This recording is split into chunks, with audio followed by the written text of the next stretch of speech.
ಬಿಹಾರ ಚುನಾವಣೆ ಮುಗಿತಾ ಇದ್ದಂತೆ ಕಾಂಗ್ರೆಸ್ ಹೈಕಮಾಂಡ್ ಚಿತ್ತ ಕರ್ನಾಟಕದತ್ತ ನಡೆಯಲಿದೆ. ಎಲ್ಲ ಅಂದುಕೊಂಡಂತೆ ಆದರೆ ನವೆಂಬರ್ ಅಂತ್ಯಕ್ಕೆ ಭಾರಿ ಬದಲಾವಣೆ ಆಗುವಂತಹ ನಿರೀಕ್ಷೆ ಕೂಡ ಇದೆ. ಸಿದ್ದರಾಮಯ್ಯ ಹಾಗೂ ಡಿಕೆ ಶಿವಕುಮಾರ್ ಜೊತೆಗೆ ದೆಹಲಿ ನಾಯಕರು ಚರ್ಚಿಸಿ ಮಹತ್ವದ ತೀರ್ಮಾನವನ್ನ ಕೂಡ ತೆಗೆದುಕೊಳ್ತಾರೆ ಅಂತ ಹೇಳಲಾಗ್ತಾ ಇದೆ.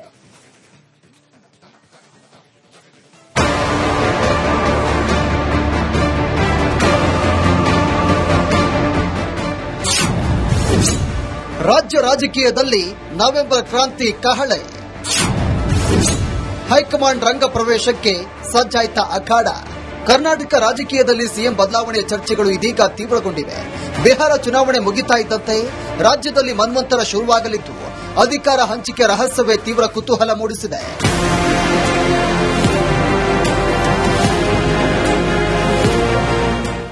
ಎಲ್ಲ ಅಂದುಕೊಂಡಂತೆ ಆದರೆ ನವೆಂಬರ್ 14ರ ನಂತರ ವರಿಷ್ಠರ ರಂಗ ಪ್ರವೇಶವಾಗುವುದು ಪಕ್ಕ.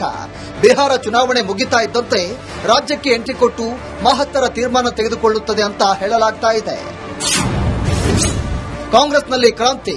ರಾಜ್ಯ ಕಾಂಗ್ರೆಸ್ ಸರ್ಕಾರಕ್ಕೆ 2.5 ವರ್ಷ ತುಂಬುತ್ತಾ ಇದೆ. ಬಿಹಾರ ಚುನಾವಣೆ ಬಳಿಕ ರಾಜ್ಯ ರಾಜಕೀಯದಲ್ಲಿ ಬದಲಾವಣೆ ಆಗುವ ಸಾಧ್ಯತೆ ಇದೆ. ರಾಜ್ಯದ ವಿಚಾರದಲ್ಲಿ ಹೈಕಮಾಂಡ್ ಗಂಭೀರವಾಗಿ ಚರ್ಚೆ ನಡೆಸಲಿದೆಯಂತೆ. ಸಂಪುಟ ಪುನರಚನೆ, ಅಧಿಕಾರ ಹಸ್ತಾಂತರದ ಬಗ್ಗೆ ಚರ್ಚೆಯಾಗಲಿದೆಯಂತೆ. ಸಿಎಂ ಸಿದ್ದರಾಮಯ್ಯ ಡಿಸಿಎಂ ಡಿಕೆಶಿಗೆ ದೆಹಲಿಗೆ ಬರುವಂತೆ ಸೂಚಿಸುವ ಸಾಧ್ಯತೆ ಕೂಡ ಇದೆ. ಸಿಎಂ ಡಿಸಿಎಂ ಜೊತೆ ರಾಹುಲ್ ಗಾಂಧಿ, ಮಲ್ಲಿಕಾರ್ಜುನ್ ಖರ್ಗೆ, ವೇಣುಗೋಪಾಲ್, ಸುರ್ಜೇವಾಲಾ ಜೊತೆ ಚರ್ಚೆ ನಡೆಸುವ ಸಾಧ್ಯತೆ ಇದೆ.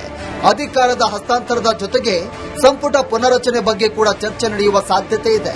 3+2 ಎಂಬ ಅಧಿಕಾರ ಹಂಚಿಕೆ ಸೂತ್ರ ಹೆಣೆಯುವ ಸಾಧ್ಯತೆ ಕೂಡ ಇದೆ.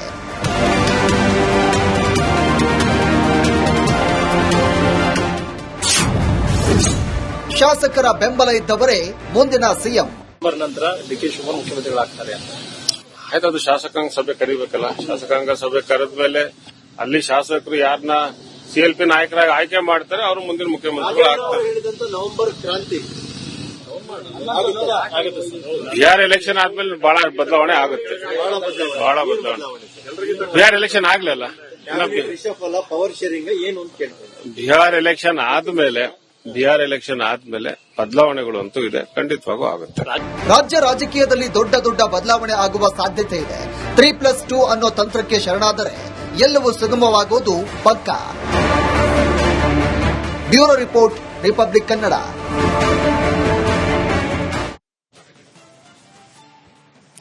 ಕರ್ನಾಟಕ ಕಾಂಗ್ರೆಸ್ನಲ್ಲಿ ಡಿಕೆಶಿ ಬಣ ಅವರೇ ಮುಂದಿನ ಸಿಎಂ ಅಂದ್ರೆ ಸಿದ್ದರಾಮಯ್ಯ ಬಣ 5 ವರ್ಷ ಸಿದ್ದರಾಮಯ್ಯ ಅವರೇ ಸಿಎಂ ಅಂತ ಹೇಳ್ತಾ ಇದ್ರು. ಈಗ ಡಿಕೆಶಿ ಬಣದವರಿಗೆ ಹುಡುಕಿ ನೋಟಿಸ್ ಕೊಡಲಾಗಿತ್ತು. ಆದರೆ ಈಗ ಯತೀಂದ್ರ ಸಿದ್ದರಾಮಯ್ಯ ವಿಚಾರದಲ್ಲಿ ಪಕ್ಷ ಮೌನಕ್ಕೆ ಶರಣಾಗಿದೆ.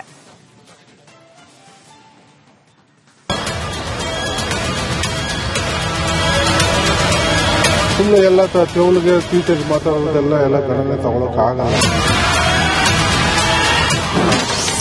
ಡಿಕೆಶಿ ಸಿಎಂ ಆಗಲಿ ಎಂದಿದ್ದಕ್ಕೆ ನೋಟಿಸ್. ಸಿದ್ದು ಪುತ್ರ ಯತೀಂದ್ರರನ್ನೇ ಮರೆತ ಕಾಂಗ್ರೆಸ್. ರಾಜ್ಯ ಕಾಂಗ್ರೆಸ್ನಲ್ಲಿ ನಾಯಕತ್ವ ಬದಲಾವಣೆ ಚರ್ಚೆ ಬಿರುಸುಗೊಂಡಿದೆ. ಸಿದ್ದರಾಮಯ್ಯ ಉತ್ತರಾಧಿಕಾರಿ ಸತೀಶ್ ಜಾರಕಿಹೊಳಿ ಎಂಬ ಅರ್ಥದಲ್ಲಿ ಹೇಳಿಕೆಯನ್ನು ನೀಡಿದ್ದ ಯತೀಂದ್ರ ಸಿದ್ದರಾಮಯ್ಯ ನಡೆ ಭಾರಿ ಚರ್ಚೆಗೆ ಗ್ರಾಸವಾಗಿದೆ. ಈ ಹಿಂದೆ ಡಿಕೆ ಶಿವಕುಮಾರ್ ಸಿಎಂ ಆಗಬೇಕು ಎಂದಿದ್ದ ರಾಮನಗರದ ಇಕ್ಬಾಲ್ ಹುಸೇನ್ ಮತ್ತು ಕುಣಿಗಲ್ನ ಎಚ್ಡಿ ರಂಗನಾಥ್ಗೆ ನೋಟಿಸ್ ನೀಡಲಾಗಿತ್ತು. ಆದರೆ ಸತೀಶ್ ಜಾರಕಿಹೊಳಿ ಪರ ಬ್ಯಾಟ್ ಬೀಸಿದ್ದ ಯತೀಂದ್ರ ಬಗ್ಗೆ ಕೆಪಿಸಿಸಿ ಶಿಸ್ತು ಸಮಿತಿ ಮೌನ ತಾಳಿದ್ದು ಕುತೂಹಲಕ್ಕೆ ಕಾರಣವಾಗಿದೆ.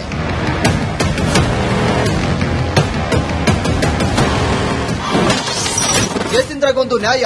ಡಿಕೆ ಶಿವಕುಮಾರ್ ಪರವಾಗಿ ಶಾಸಕರಾದ ಇಕ್ಬಾಲ್ ಹುಸೇನ್ ಮತ್ತು ಎಚ್ಡಿ ರಂಗನಾಥ್ ಬ್ಯಾಟ್ ಬೀಸಿದ್ದು ಡಿಕೆಶಿ ಪಕ್ಷಕ್ಕಾಗಿ ಸಾಕಷ್ಟು ತ್ಯಾಗ ಮಾಡಿದ್ದಾರೆ.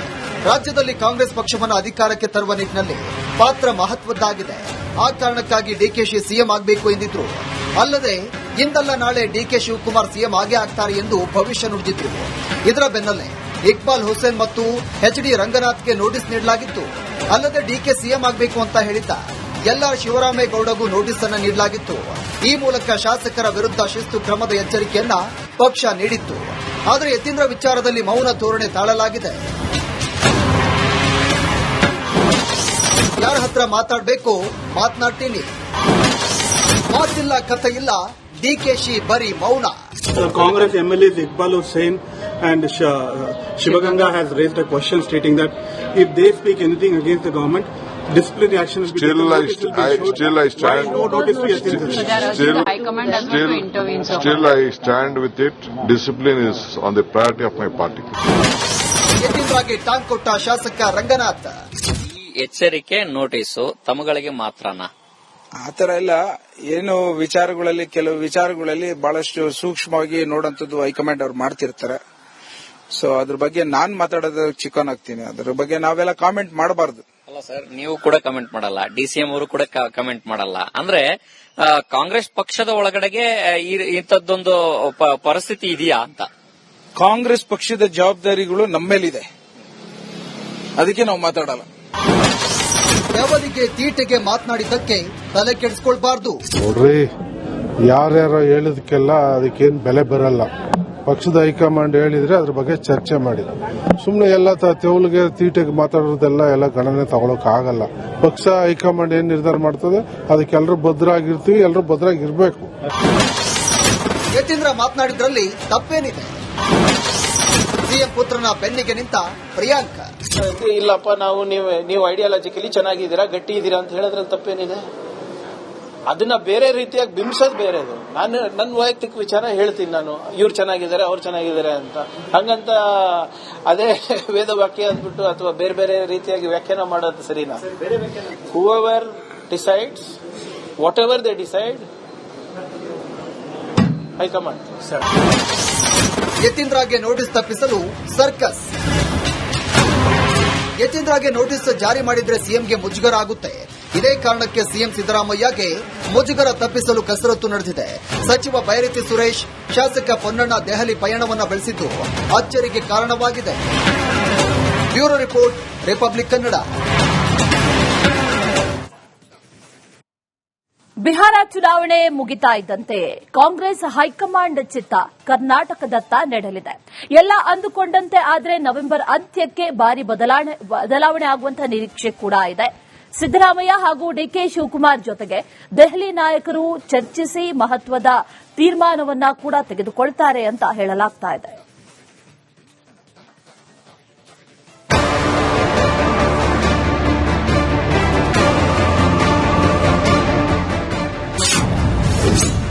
ರಾಜ್ಯ ರಾಜಕೀಯದಲ್ಲಿ ನವೆಂಬರ್ ಕ್ರಾಂತಿ ಕಹಳೆ. ಹೈಕಮಾಂಡ್ ರಂಗ ಪ್ರವೇಶಕ್ಕೆ ಸಜ್ಜಾಯ್ತ ಅಖಾಡ. ಕರ್ನಾಟಕ ರಾಜಕೀಯದಲ್ಲಿ ಸಿಎಂ ಬದಲಾವಣೆ ಚರ್ಚೆಗಳು ಇದೀಗ ತೀವ್ರಗೊಂಡಿವೆ. ಬಿಹಾರ ಚುನಾವಣೆ ಮುಗಿತಾ ಇದ್ದಂತೆ ರಾಜ್ಯದಲ್ಲಿ ಮನ್ವಂತರ ಶುರುವಾಗಲಿದ್ದು ಅಧಿಕಾರ ಹಂಚಿಕೆ ರಹಸ್ಯವೇ ತೀವ್ರ ಕುತೂಹಲ ಮೂಡಿಸಿದೆ.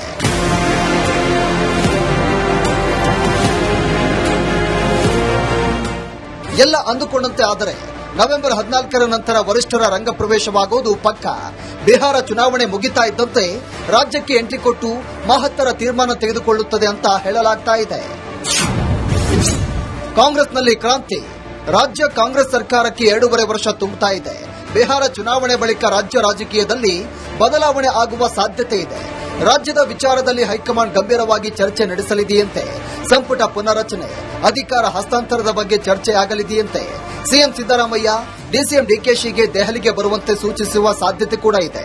ಸಿಎಂ ಡಿಸಿಎಂ ಜೊತೆ ರಾಹುಲ್ ಗಾಂಧಿ, ಮಲ್ಲಿಕಾರ್ಜುನ್ ಖರ್ಗೆ, ವೇಣುಗೋಪಾಲ್, ಸುರ್ಜೇವಾಲಾ ಜೊತೆ ಚರ್ಚೆ ನಡೆಸುವ ಸಾಧ್ಯತೆ ಇದೆ. ಅಧಿಕಾರದ ಹಸ್ತಾಂತರದ ಜೊತೆಗೆ ಸಂಪುಟ ಪುನರಚನೆ ಬಗ್ಗೆ ಕೂಡ ಚರ್ಚೆ ನಡೆಯುವ ಸಾಧ್ಯತೆ ಇದೆ. 3+2 ಎಂಬ ಅಧಿಕಾರ ಹಂಚಿಕೆ ಸೂತ್ರ ಹೆಣೆಯುವ ಸಾಧ್ಯತೆ ಕೂಡ ಇದೆ.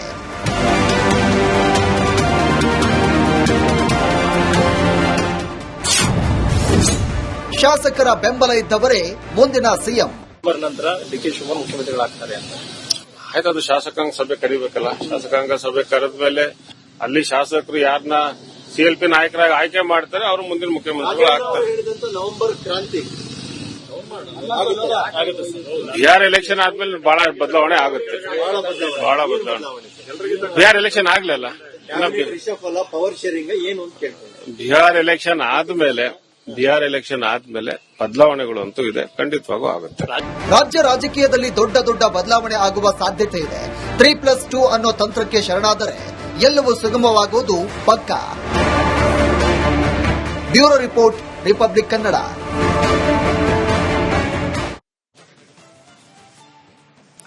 ಕರ್ನಾಟಕ ಕಾಂಗ್ರೆಸ್ನಲ್ಲಿ ಡಿಕೆಶಿ ಬಣ ಅವರೇ ಮುಂದಿನ ಸಿಎಂ ಅಂದ್ರೆ ಸಿದ್ದರಾಮಯ್ಯ ಬಣ 5 ವರ್ಷ ಸಿದ್ದರಾಮಯ್ಯ ಅವರೇ ಸಿಎಂ ಅಂತ ಹೇಳ್ತಾ ಇದ್ರು. ಈಗ ಡಿಕೆಶಿ ಬಣದವರಿಗೆ ಹುಡುಕಿ ನೋಟಿಸ್ ಕೊಡಲಾಗಿತ್ತು. ಆದರೆ ಈಗ ಯತೀಂದ್ರ ಸಿದ್ದರಾಮಯ್ಯ ವಿಚಾರದಲ್ಲಿ ಪಕ್ಷ ಮೌನಕ್ಕೆ ಶರಣಾಗಿದೆ.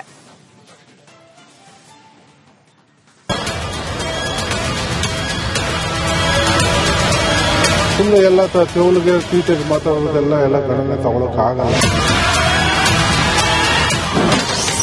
ಡಿಕೆಶಿ ಸಿಎಂ ಆಗಲಿ ಎಂದಿದ್ದಕ್ಕೆ ನೋಟಿಸ್. ಸಿದ್ದು ಪುತ್ರ ಯತೀಂದ್ರರನ್ನೇ ಮರೆತ ಕಾಂಗ್ರೆಸ್. ರಾಜ್ಯ ಕಾಂಗ್ರೆಸ್ನಲ್ಲಿ ನಾಯಕತ್ವ ಬದಲಾವಣೆ ಚರ್ಚೆ ಬಿರುಸುಗೊಂಡಿದೆ. ಸಿದ್ದರಾಮಯ್ಯ ಉತ್ತರಾಧಿಕಾರಿ ಸತೀಶ್ ಜಾರಕಿಹೊಳಿ ಎಂಬ ಅರ್ಥದಲ್ಲಿ ಹೇಳಿಕೆಯನ್ನು ನೀಡಿದ್ದ ಯತೀಂದ್ರ ಸಿದ್ದರಾಮಯ್ಯ ನಡೆ ಭಾರಿ ಚರ್ಚೆಗೆ ಗ್ರಾಸವಾಗಿದೆ. ಈ ಹಿಂದೆ ಡಿಕೆ ಶಿವಕುಮಾರ್ ಸಿಎಂ ಆಗಬೇಕು ಎಂದಿದ್ದ ರಾಮನಗರದ ಇಕ್ಬಾಲ್ ಹುಸೇನ್ ಮತ್ತು ಕುಣಿಗಲ್ನ ಎಚ್ ಡಿ ರಂಗನಾಥ್ಗೆ ನೋಟಿಸ್ ನೀಡಲಾಗಿತ್ತು. ಆದರೆ ಸತೀಶ್ ಜಾರಕಿಹೊಳಿ ಪರ ಬ್ಯಾಟ್ ಬೀಸಿದ್ದ ಯತೀಂದ್ರ ಬಗ್ಗೆ ಕೆಪಿಸಿಸಿ ಶಿಸ್ತು ಸಮಿತಿ ಮೌನ ತಾಳಿದ್ದು ಕುತೂಹಲಕ್ಕೆ ಕಾರಣವಾಗಿದೆ.